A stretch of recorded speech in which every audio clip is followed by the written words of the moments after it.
Hey guys, today real quick I am going to give you an overview of how you're going to use the site xtramath.org to practice your basic math facts. What you're going to need to do first when you get on your Chromebook is you're going to need to go ahead and have a new tab open to Google. There's a couple different ways that you can get onto Xtra Math onto the site that you need. The first way is that you could just type in xtramath.org,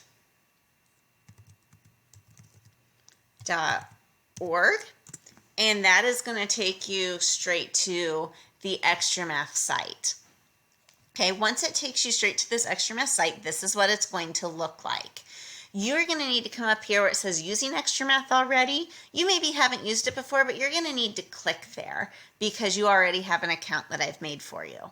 Now, you have to think, are you a student, a parent, or a teacher? Well, you're a student, so you're going to click on the student tab. This is the tricky part where you're probably going to need mom or dad or grandma to help you, or whoever you've got with you as an adult. The first time only, you have to log in and you have to use my email to log in. So you are just going to type Megan.Brewer at cantonusd.org. Okay, you have to use my email. Now, what's your first name? You're going to go ahead and type in your first name. And then on your login card that I sent home with you, you are going to have a 4-digit PIN number. Find where it says Xtra Math. Find where it tells you that your username is your first name.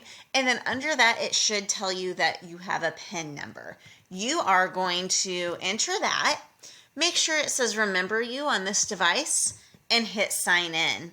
When you do that, it's going to pop up to this, and Mr. C is going to talk to you and tell you what you're going to do, and you're going to take your very first placement quiz.